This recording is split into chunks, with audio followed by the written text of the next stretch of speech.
مومن اپنے آپ کو معیوب خیال کرتے ہیں اور لرزشوں سے ڈرتے رہتے ہیں، آخرت کے مشتاق اور اطاعت میں کوشاں رہتے ہیں۔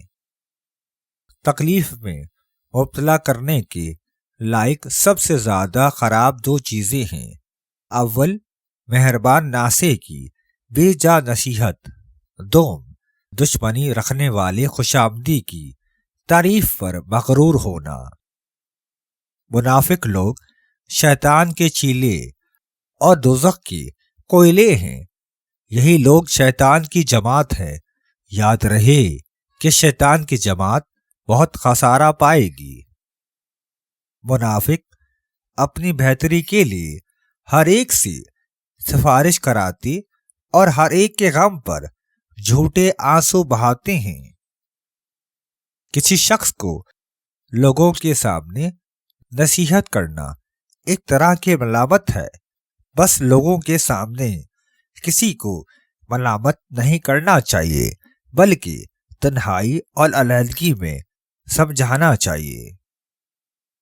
جو شخص اپنے آپ کو تہمت کے مواقع میں لے جاتا ہے تو اسے چاہیے کہ وہ ان لوگوں کو جو اس کے ساتھ بدظنی کرتے ہیں ملامت نہ کرے۔ نرمی کے ساتھ برتاؤ کرنے والے کو کبھی ندامت نہیں، اور بدخلق کے لیے زندگانی کی کوئی لذت نہیں۔ بے شک مومن نرم طبع اور سہل خو ہوتے ہیں، اور بلا شبہ ایمان والے لوگوں سے نیک سلوک کرتے ہیں اور خوف الہی سے ڈرتے ہیں۔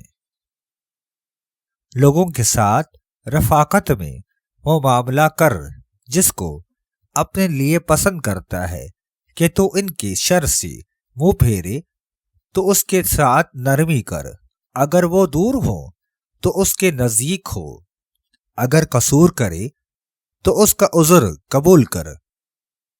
جو شخص نرم مزاج ہوتا ہے اس سے لوگ ضرور محبت کرتے، اور جس شخص کے اخلاق اچھے ہوتے ہیں اس کی زندگی نہایت آرام و سکون سے گزرتی ہے۔ نفس کو دنیا کی زیب و زینت سے روکنا عقل مندی کا ثمرہ، اور اسی خواہشوں کی مکر و فریب سے بچانا بزرگی کا نتیجہ ہے۔ یاد رکھو، اگر تو اپنے نفس کو مرغوب طبع چیزوں کے خیال سے باز نہ رکھے گا کہ وہ خراب نہ ہو جائیں تو نفسانی خواہشیں تجھے بہت نقصان پہنچائیں گی۔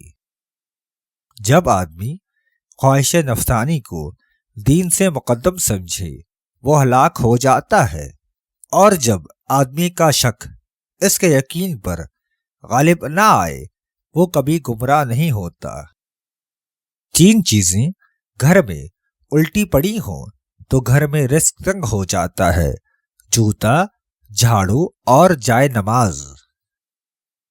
خواہش نفسانی سے اس طرح مقابلہ کرو جس طرح ایک ضد دوسری ضد سے مقابلہ کرتی ہے، اور اس کے ساتھ اس طرح لڑائی کر جس طرح ایک دشمن دوسرے دشمن سے لڑتا ہے۔